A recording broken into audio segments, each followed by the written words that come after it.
meetings and goes to Monday later.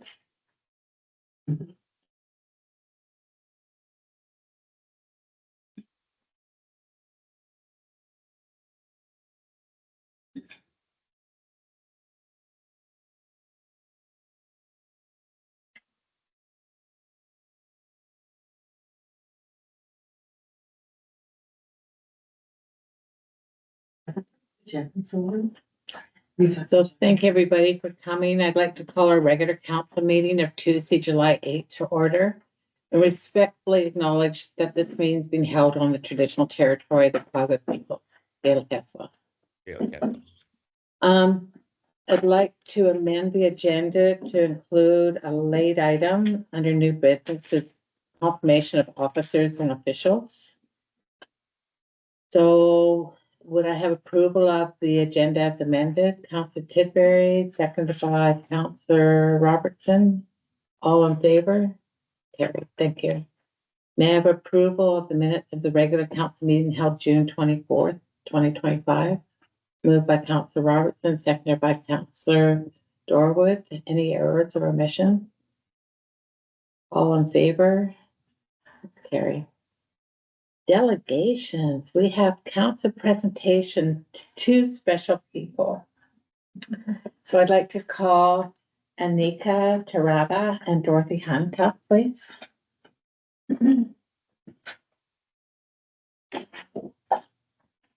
So on behalf of the District of Port Hardy, I'm absolutely honored to extend my sincere gratitude to two outstanding community ambassadors, Dorothy Hunt and Anika Taraba. Your exceptional organizational skills and tireless efforts in preparing a warm and memorial welcome for the Van Isle 360 participants and organizers was nothing short of remarkable. From coordinating docking logistics to ensuring RCMP and Red Surge were on hand to greet the sailors, to being there as the boats arrived, and again when they departed, you made sure Port Hardy's hospitality was on full display from start to finish. Thank you. The lunch you organized was not only delicious, but also a wonderful gathering that brought together sailors, organizers, and members of our community. The children's coloring contest was a creative highlight and a well-received fundraiser for the Hardy Bay Senior Citizen Society. With only one person given a ticket, with only one ticket given to each person, it was hard to pick just one winner. So encouraging the purchasing of extra tickets was a very clever fundraising idea. The inclusion of the First Nation drummers and dancers added a meaningful cultural touch and served as a powerful reminder of the rich spirit and traditions that make our community so special, and that we truly are located on the traditional territory that Cloudfield First Nation. Again, thank you. You're very welcome. Dorothy, oh, I'm not finished. So Dorothy and Anika, thank you for your warmth, your enthusiasm, and your unwavering dedication. You've shown once again that what makes Port Hardy such a special place to visit and to call home is people that are our ambassadors. So thank you. You're welcome. Great job, ladies. Thank you. So we have a little gift. That would be, oh, sorry. That's good. So I'm sure that's part of our creator fund. Awesome. Perfect. Oh, that's so great. Thank you. Thank you.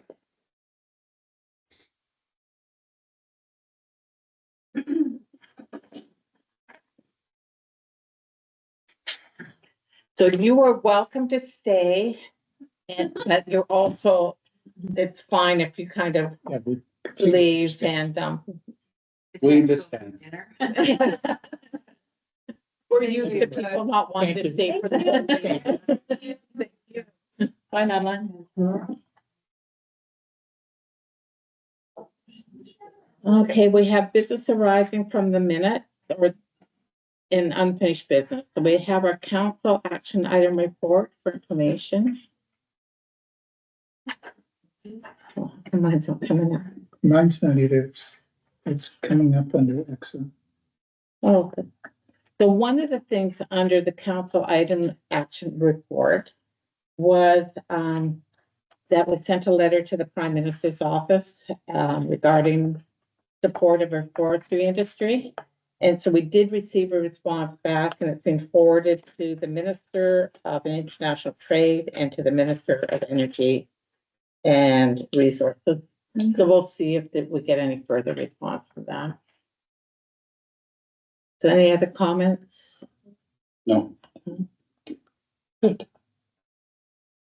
So from the committee of the whole, there's a recommendation that the council apply to the strategic priorities fund under the capacity building project for 300,000 to fund the completion of an integrated master plan and growth management study, and to the capital infrastructure project stream for 1,035,000 to fund a force main replacement and redundancy upgrade at the water treatment plant. So much. Moved by Councillor Dorwin, seconded by Councillor Tidbury. Any comment? All in favor? Thank you. We have our district connection, our third edition, May, June for information.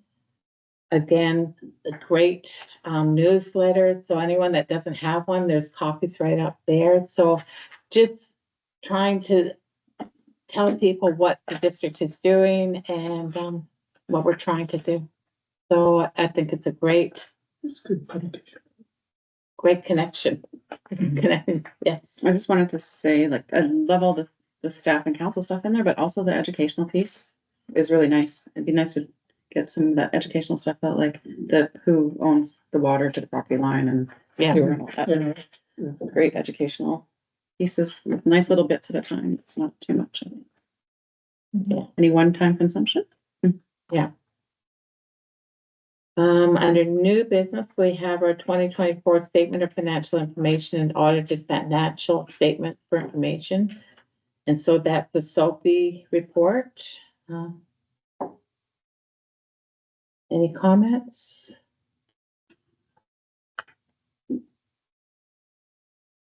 Okay, we also have under new business, the confirmation of officers and officials. And this was, as directed by the municipal government. To make sure that we have authority on all accounts held by the District of Port Hardy. And so we just have to sign this and have it officially filed, I guess is the best way of saying it. You need a mover? Yeah, we need a mover. Moved by Councillor Dorwin, seconded by Councillor Robertson. All in favor? Carried. We have under correspondence from Rachel Child, Courtney Hunt, harm reduction coordinator, regarding the park use request for overdose awareness day. Move. You'll move that one. Councillor Robertson moves, second by Councillor Dorwood. Any? Maybe Councillor Texmer wanted to second it. I noticed his hand up. Oh, sorry, Councillor Sometimes we mix Texmer will second it. Any Perfect, I'm on the board. comment? We know you're there. Any comment?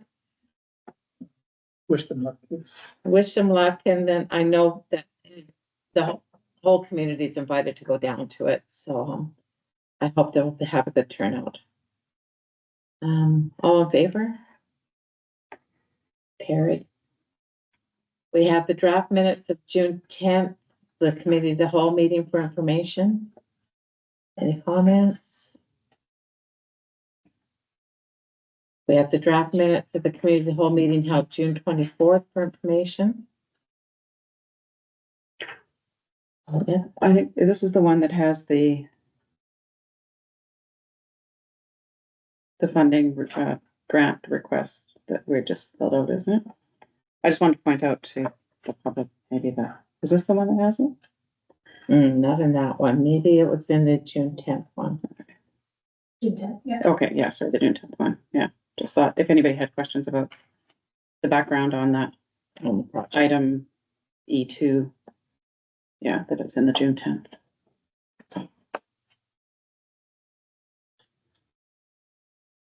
Thank you, Councillor Dorwood. Yeah. It's good background. Because it seems like, oh, why are we Yeah, suddenly yeah. spending And we're not spending it. We're We're looking for money, what funding, yeah. Yeah, we did go through quite a process of discussion, to come up with that. We have, under the draft minutes of the Tourism Advisory Committee meeting held June 18th, a recommendation. So Counselor Tidbury, did you want to talk? I didn't. Basically, what we're trying to do is, there's no relief for if, camping spaces is a short on supply right now. Okay, and to go by this 24-hour and 3 days minimum is for those people that are going on the ferry. They're driving up here, and the last thing they think about is booking a site. They go there and see if they can get in. And as it stands now in their regulations, they have to book 24 hours ahead of time, and they got to stay 3 days. So when I went on their website, I didn't see anything about a 3-night stay. Okay, it may have changed now. Okay, Maybe, so maybe it changed from, yeah, because now we got new people in there, and it's just something, maybe you can, yeah, we can put it forward and see what they say. yeah. Yeah, I thought that with the change in operators this season, that was actually gone. So, but I didn't do my own investigating. Yeah, But I myself, I would like to table this motion, till we get more information, to confirm that isn't already changed, that doesn't exist anymore. The 24-hour Yeah. advanced booking and the 3-day? Because you're saying you didn't see it on the website. I didn't see it on the website. I just refer to staff and Yeah. have some more information. To look at it before we make, because I feel like that's already taken place. I'm not certain. I'll move you refer to staff for some information. I'll second that. Okay, so moved by Counselor Robertson, seconded by Counselor Texmal. All in favor? Carried. We have under the Finance Department, June 2025, check in the EFT listening report for information. Comments? Yeah, I have a hard time following it these days because it's different format. So I have to You have to adjust, think. change. Not easy.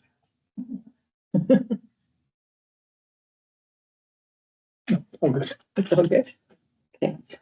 Our Director of Finance, Norma Isaac, the 2025 Q2 Consolidated Operations Expenditure for information.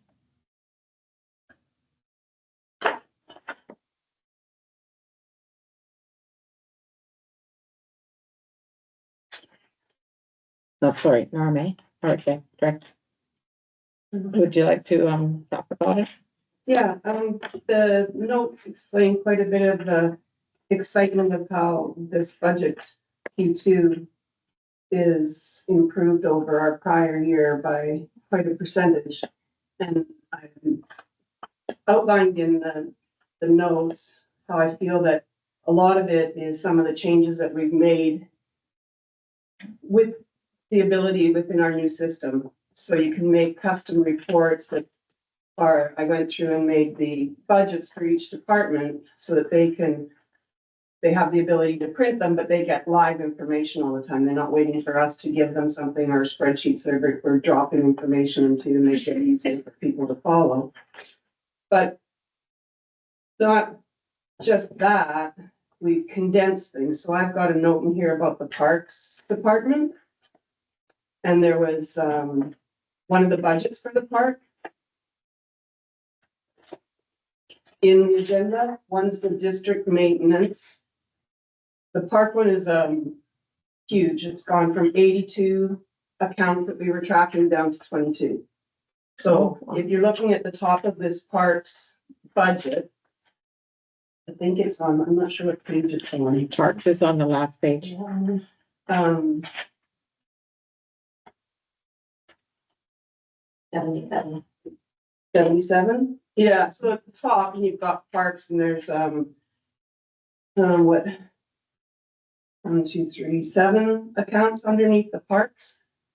Previously, that was like 30 to 32 accounts. So we had like Sequatty, Stories Beach, Stink Creek, Carrot Park, Rotary Park, Airfield Park, Narvin Park, and every single one of those had 4 to 5 lines for your tracking labor, supplies, contracted services.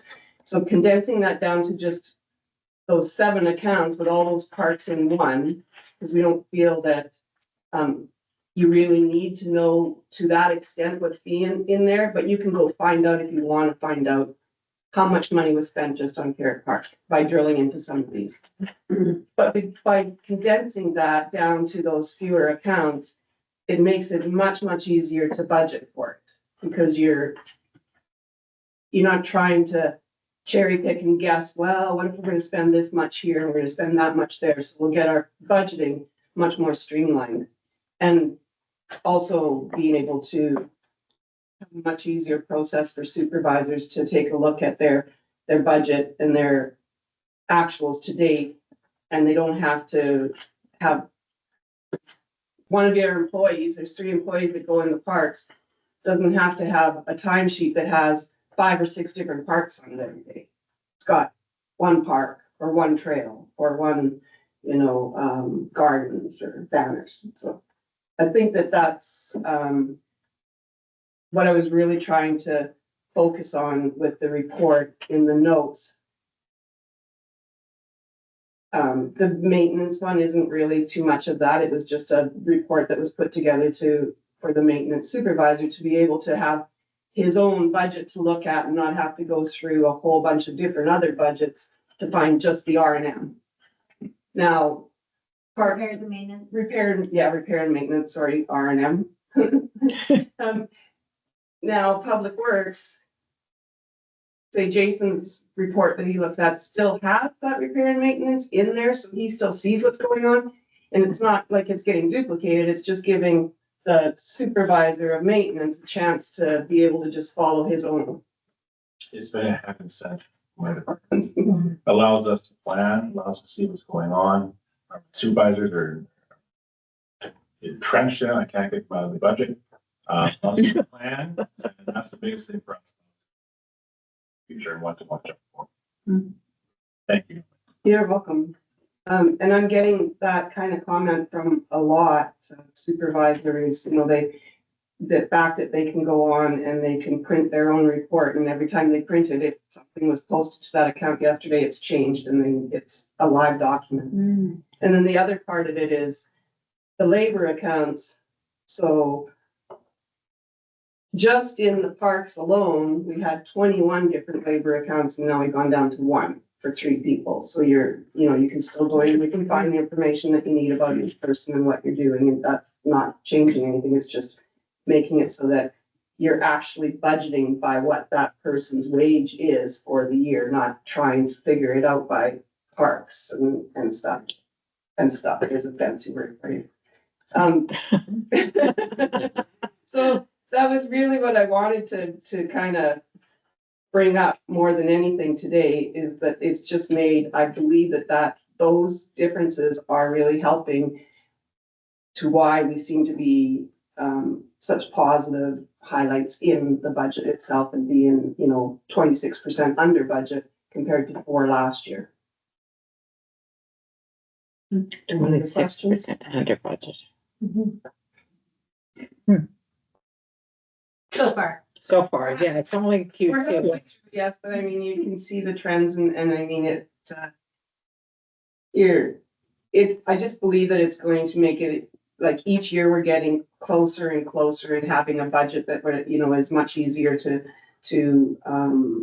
take care of and really keep it in line, and having people looking at it, and the fact that everybody's part of making the budget with you and sitting and going through it.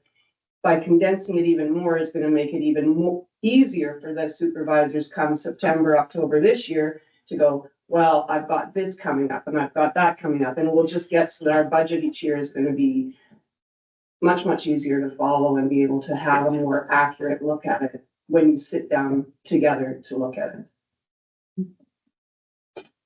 Thank you. Any comments? No, thanks. It looks, I mean, just, so, I mean, being 26%, I noticed that. So my thought was presumably by the end of Q4, then we'll be a little bit closer to Yes. on budget sort of thing. Yeah, the other part of it is, I didn't get these budgets out as early as I normally would, so people haven't been able to really look at it real close. Mhm. You know, and our spending doesn't really start to get going until like especially parks, or picking Yeah. parks, right? Yeah. That's coming up now with what's going on, but we will.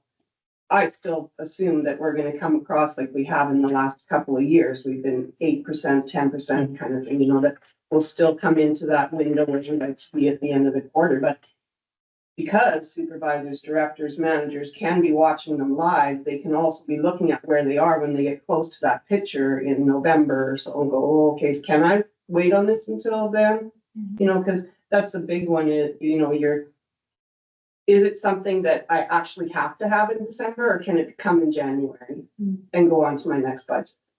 You know, and those are educational things, and it's been working really well talking with everybody about it. Yeah, so just, I think I understand. So the consolidation of these GLs has, like, allows the parks, for instance, to, instead of knowing that they get $5,000 for each park, they can have $50,000 and use it where it's needed and not be so constrained by what the budget says, but rather that's the budget for that sort of realm. Yeah, This it's a big part. slightly bigger circle of, yeah, that makes total sense Then to they're me. not looking at their, you know, I thought I was gonna use 6,000 over there, but I'm only, you know, Right. but I'm gonna need it over here. You know, it really, on another tangent, it's the same as the vehicles. So do we have to try to figure out throughout the whole fleet? Do we need to know how much our mechanic is spending on each of those pieces and trying to do that? Not really. We need to know what the contract amounts are, right? We need to know what supplies are. And so by taking those fleets and having a mechanic fleet for his labor, that's his labor for all the fleet that he works on, that's fine. But it makes it much easier to look at everything and it's like daunting if you gotta look at 85 accounts in your budget as a supervisor and try to make sure that to come down to 22 accounts. Yeah. Not to mention timesheet input. Oh, time sheet. Right. If you have somebody who goes and spends 6 hours out in 6 different parks, they now have to come up with 6 GL accounts to account for each hour of their time and fill up that timesheet. So that's another place where we're actually creating a little bit more efficiency, so we're not spending so much time filling out those timesheets. Yeah. And then the new system that we have is also integrating as well, so that we're not inputting as much information. So when you think about, it's not that we're losing the information, it's that we're accounting for it better, because I could tell you that when we put to, for instance, Cedar Heights Park, for instance, has a budget of like $600 a year. Does it really make sense to put $50 there when you just put it to parks in general? And really, are we drilling down to find out over a year, oh, we only spent $50 every year there? No, we can see we've only spent $50 every year there. We don't need a GL account to tell us that. So it allows us too to be able to say, okay, well, maybe we need to put more emphasis on the Cedar Heights Park because there's more damage there, or something's going on that we have to pay attention to. Yeah, thanks. That's great, thank you. It's still there. It's all the information's still there, but it's just summarized. Exactly. We have no current bylaw and resolution. We have the pending bylaw number 1164-2023 amendment to the zoning bylaw number 1010-2013. Right, council reports. Councilor Texmo, you're up. Okay, so I didn't make the last council meeting. We got stuck out in the middle of the ocean, but here I am now. So because I wasn't there, just a few things. I was at the end-to-end cancer event there at the senior center. I had to watch the riders come in with Councillor Tidbury. It was great, and I see that it was raised over $100,000, which is amazing. So it was good to see that. The grad parade walking ceremony, I got to take pictures of the after grad, so it was cool to see that be a part of it and see this year's grads kick off into their future. And there's a lot of farmers markets in the last little while here, so I've been checking all those out at the park. It's been great weather for every single one that's happened. There was the Canada Day festivities down at the park, which was awesome. A huge shout out to all the volunteers, the rec department, everyone involved with that. That was amazing for the kids, and yeah, it was nothing but smiles downtown there. So thank you, everyone, for that. Other than that, just been wrapped up in work and trying to eagerly work with this centrifuge project that's going on this week with the district. So it's good to see that kick off and get successfully commissioned. And yeah, that's it for me. Thank you. Councillor Tidbury. Very short, I'm, right now I'm doing the Philly days, getting. Oh yeah, I forgot to getting- mention that too. Yeah, the parade going and getting the fireworks organized. Little couple of little hiccups there, but hopefully it'll be all resolved time it comes around, and the fireworks are here in town someplace. And the only other thing I did was July 1st, helped out on giving out free popcorn and water. Thank you. Councillor Dorwood. Yeah, I attended the Canada Day celebrations as well. It was nice. I thought it was a pretty good turnout. Lots of stuff. It was awesome. Yeah, lots of stuff put on by Priority Recreation, and the farmers market was there. The lady who sang "Oh Canada," I know her name, but it's not coming to me at this moment. Yeah, she did a fantastic job. What a great voice she has. That was nice to have a live singer. I don't know if I've remember a live singer doing "Oh Canada" down at the park, but Glenn Yeah. did it last year. okay, yeah, really nice. Yeah, and that's about it for me. Thank you. Yeah. Councillor Roberts. Yeah, I was at the Canada Day celebrations as well, and with family and grandchildren, and everybody enjoyed it. So I echo the comments about congratulations to all who put it on. It was great. It was fun seeing everybody there, and whoever arranged the weather did a good job. Thanks. I was also at the Pride celebration as well. I think that was the week before, and it was I quite liked it, and I have to comment on the mayor's comments that were very thoughtful and well received and well done. It was a good speech. Thank you. Thank you for doing that. And it was good that I think that we had a Pride event. You know, people come, people go, whatever. But some people are having a tough time in other areas, and so the least we could do is just attend that event. So, and congratulations to the organizers for putting it on. I was also at the North Island Crisis and Counseling Center barbecue, lunch barbecue, and they made you answer questions to get your lunch. Oh, So you went through the building and you had to answer program questions. What are they doing? What can they do better? And things like, it was actually quite well done. And it was kind of fun going through. So that was kind of fun. And there was on a MAP meeting on the 25th, and which I attended, and we were looking at some of the spatial amendments to the draft marine plan. And that's the last of them. There's been aspatial discussions and the spatial amendments on various sites in the area. And so that report is coming to us probably in a few months, and there's a few more meetings about it as well. So it's an ongoing work on the coastal marine area. I was, and I went also attended with the mayor. The Homolko Nation has a power project that they're trying to put before BC Hydro, and they very kindly came up and consulted with Kwaslanakto and bands up here, and we're talking to people up here, and our mayor and I was invited, and so that was an interesting project. And I look forward to hearing more about it as time goes on. I believe their deadline is September 5th, and it's a hydro project, a huge hydro project that they're looking at, that the Homolko band and Chief Darren Blaney are supporting. So, and I know I saw the mayor taking copious notes, and so she will also have lots of information. And I think the most fun I had I shouldn't say that, but I got to pick up some friends who had done the North Coast Trail, which I won't repeat their comments specifically, but it was a hard hike. But I got the easy part. I got to drive in and pick them up, so I got a little bit of flavor of what Councillor Tidbury does on a regular basis.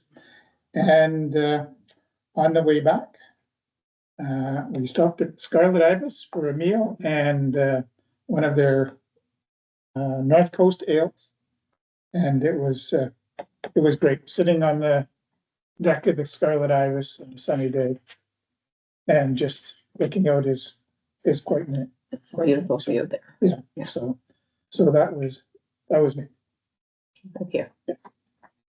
So I have a report, but before I start on my report, I'd like to thank Councillor Tidbury for being the deputy mayor for the last 8 months, and really appreciate it. You're not fired, as he's been telling people. It's just he's got to let it go, and it's someone else's turn. So Councillor Smith is now the new deputy mayor, and she was able to go in my place to the grads and give a speech to the graduating class and hand out the awards and things like that. So, but thank you, Councillor Tidbury, for It was a pleasure. all your work and your dedication. You're not fired. But you can't have the job back.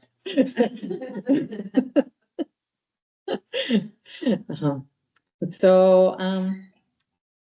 I did go to the Pride March and the celebration. It was fairly well attended, and they have a vibrant and inclusive occasion.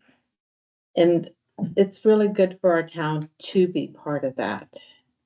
The town was also honored to receive a new Pride flag as a gift for our community. And it's a symbol of our continued commitment to support and include all, especially during times when standing together matters most. So they put on a really heartfelt and uplifting event. And I think it really reflects for our town the best of who we all are. And it's important to include everybody. The other thing I did for community engagement was the Canada Day celebration, truly outstanding. We've talked before about really wanting to try and do more for our Canada Day, and I think our recreation department did a fantastic job organizing everything, the children's events, the activities, the fire department with their pop-up water park, and the day was great. It was warm. People were walking around with no sweaters on. So please pass on our thanks to your organizers, Katie and Sarah. I think too, it really reflected that we live in a really great town and a really great country. And the day, just everybody walking around seemed full of community spirit and very, very happy. Having the farmers market vendors there was really cool. And because of them being there, and I think if we continue on doing what we're doing with the rec department and that will be a regular date on the farmers market schedule, because it wasn't on our list, but it was great. And again, thanks to the Hardy Bay Senior Citizen Society for their cupcake tradition. Everybody was going over to get their cupcakes, and so it was really good. It's too bad that I don't think they're online, but Rosalind and Karen and everybody that organizes that. One thing that I have to apologize for, though, is we had the Canada Day flag, and somehow there was some miscommunication, and it didn't go up outside the district's office, but our municipal flag was up there, but, next year we'll have the Canada Day flag up there, so my apologies. So some of the other things I've done, attended a Tri-Nation roundtable that's been focusing on a community beautification project. And it's what it comes out of. I don't know if everybody remembers when I first started as mayor, I had the mayor's task force, and we were really hoping to get some money out of as a grant towards beautifying the town and bringing the town together. And we have gotten some funds, the town has, from a grant, and we are going forward with some of the plans that came out of that task force. But as well out of that task force, one of the members from the KDC applied for a grant and got a significant grant that they will use with the nations, but they're also including the district in their plans on doing some kind of project that will really show the strength of the nations, but as well as our community. And it will be a message that we are stronger together. So stay tuned. It's really early stages. They hope to have more discussion with the hereditary chiefs and come up with a solid plan. And then we'll be looking at where it's going to be installed and what it's going to be and how it's all going to go forward. But it sounds really neat. And the plan is it will be finished in 2026. And so a celebration is part of that. And I said, that's perfect because 2026 is our 60th year. We hope to have lots of different things happening over the year. And that's going to be one more thing that can be added to the 60-year celebration of the incorporation of District of Port Hardy. As part of the farmers market last weekend, and because of the Canada Day market, we had our market manager down there and he signed up a few more vendors. And at the one on Sunday, we had more growers and food producers. So bakers. So it's really good that we're not only having artisans show up, but as well, more growers, which is what we want. Attended the integrated community safety meeting this morning, which talked about some of the summer programming that's going to happen for youth through the Foundry. I saw that Councillor Dorwood shared about one of the things is a hiking club, which is very good, but there's also going to be a lot more other activities through the Foundry, but as well through the the health center at Guasala Nakbadal. They're doing a lot of different activities for Pukwak youth. It'll be good. Lots of things coming up, and I'm sure you'll see a lot more publicity about it. As well, I talked to Leslie Dick, who is with Island Health, about a workshop that's coming up called Helping Adults Stay Healthy and Out of the Hospital in Rural and Remote Communities, and it's improving access to preventative care and health support. So there'll be more information about that coming out, and I'm sure it'll be shared through our websites and social media. To part of the nasal naloxone training. I mean, I don't really like to do this naloxone training, but I do feel it's so important because I want to be able to know if someone has the opioid related emergency, I want to know how to be able to help them. So all the rec staff was there, all these young kids that are learning how to take it. And it's sad that they have to take it, but it's important. When I look at some of the rec staff that are university students and what happened down at U of Vic, so it's not just our communities that are suffering, it's all communities are suffering. And so it's so important to be able to take it. I took part in a conversation regarding the Galgapota development project. Stay tuned. They're hoping to have a they're hoping to be on our agenda next August, or in August, on their development permit for what we have affectionately called, or maybe not so affectionately, the gray building. And it will not be a gray building after what they plan to do with it. So they're still working on some of the fine details, but they will be starting, you'll start seeing activity around there about some of the demolition that's gonna be taking place inside of it. So we'll start seeing some activity and going forward. And then the Homalco Power project, which is a very ambitious project that, if comes through, will improve power reliability, not just for the Campbell River area, but as well, they reassured us that it would be power going north to our community and help make our, if it happens, long-term infrastructure sustainability for our community. So they've sent a letter, an email asking for a letter of support, and it'll go on the August agenda. But it's, if it goes through, it will mean a lot of employment for a lot of people in the North Island, because they really want to employ local and train local. So a lot of red seal development, and not just for carpenters or electricians or plumbers or welders, but as well for culinary arts, because they have a big camp. And so they've got big plans. We'll see if it happens. Yeah, time will tell. And if it goes through, it'll take a long time to happen too. All right, that's it for my report. Hard to believe I was on holidays for most of it. All right, so lots of things coming up.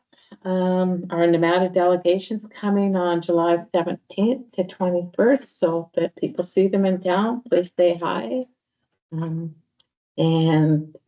yeah, they'll be part of the Paloma Day celebration too.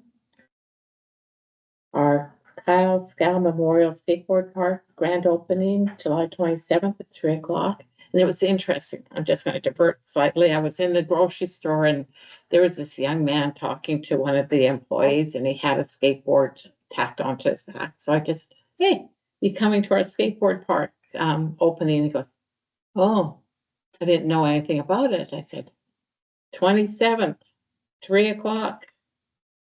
Tell your skater friends. So I thought that was very it was very interesting, a very appropriate time and stuff like that. And I saw him putting it into his calendar. So hopefully he actually uses his calendar on his phone. Is there a sign at the park? Not sure if there's a sign at the We park. don't have a sign at the park yet. We also don't have a sign at the park yet. Yeah. Oh, It's going in just before the park opening, but we'll be blasting it all over. yeah. Yeah, but it would be kind of nice because he says he goes down to the skateboard park. But if there was some way we could put a little sign up there. Just laminate some signs and Yeah. stuff. Yeah. Wrote it down. Yeah. Yeah, Little lemonade sign. yeah. All right. And then coffee with the mayor, of course, on the 10th, which is in 2 days' time. We have no notice of an in-camera meeting. Motion to adjourn. Counselor Tidbury. So questions pertaining to the agenda.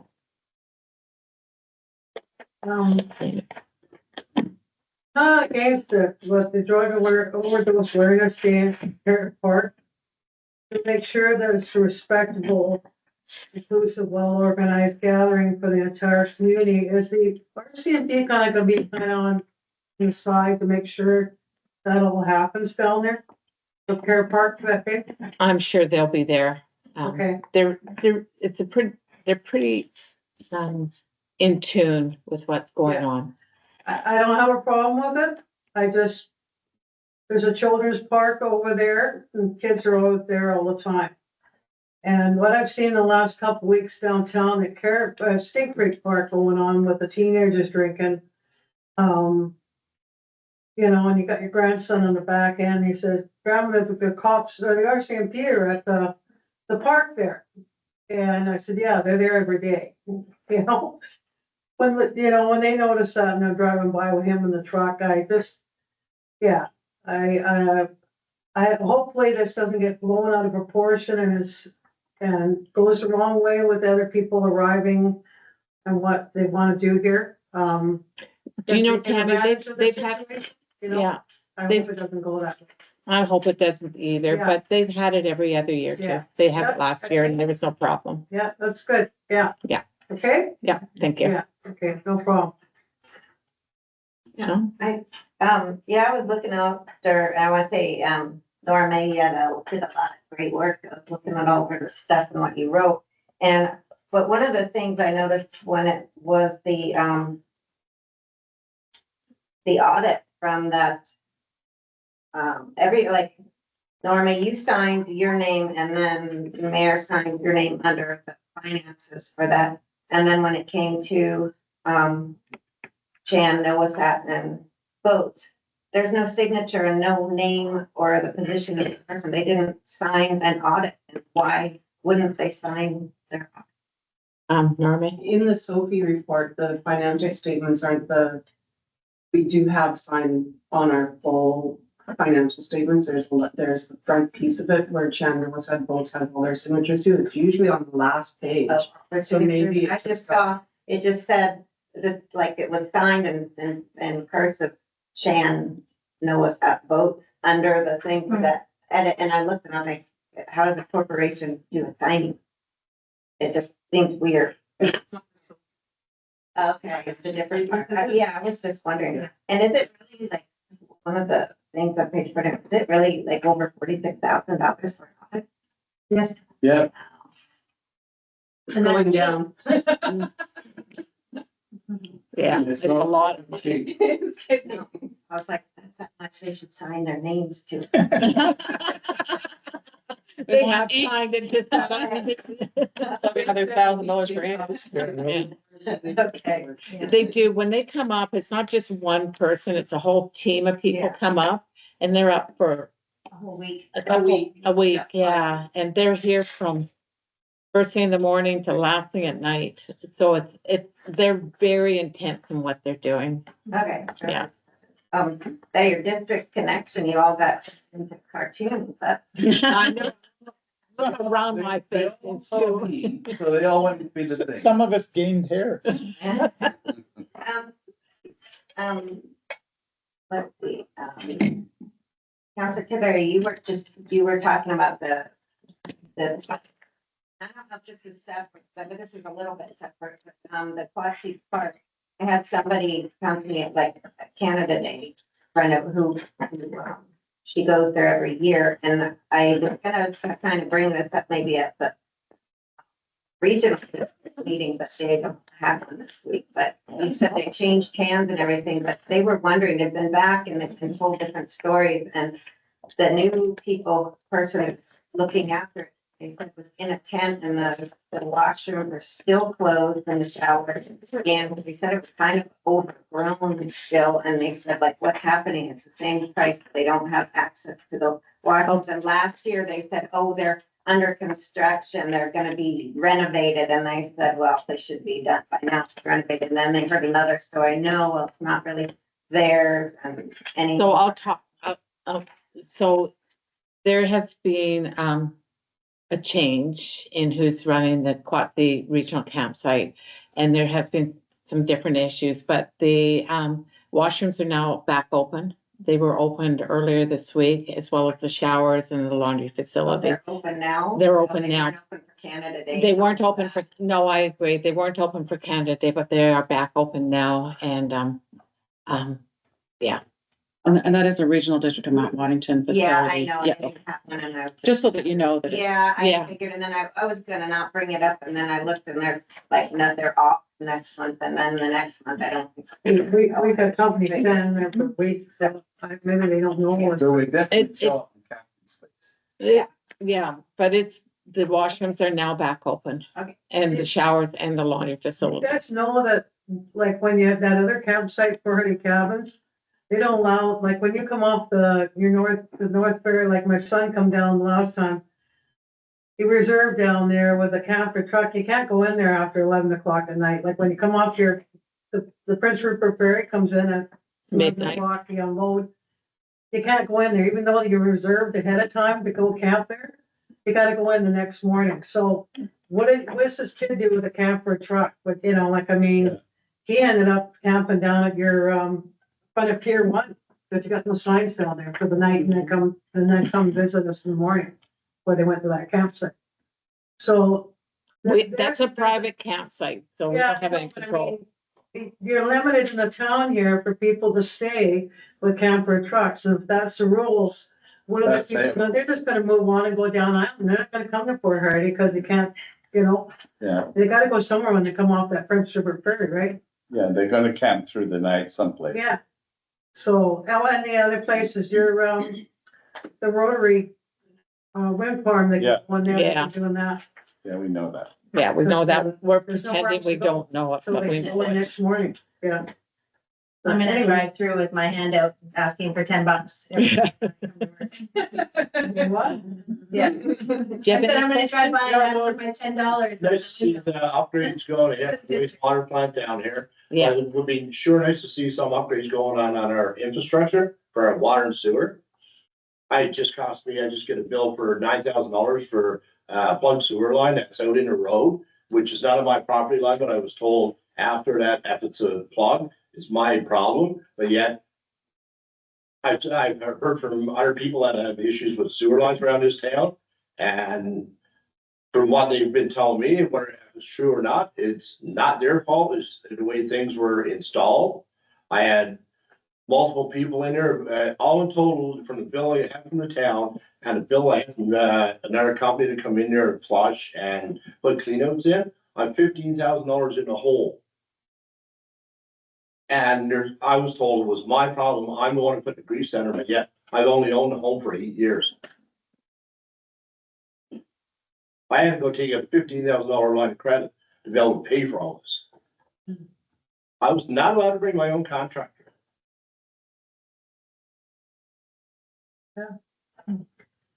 So Heather can fill all you get on this, but if I don't get word back within 2 weeks, I'm taking it to court. Just fill the out because I don't know if you were. Talk to my lawyer in court. I don't hear back. The bill's paid, don't worry about that, but I'm still going to have to.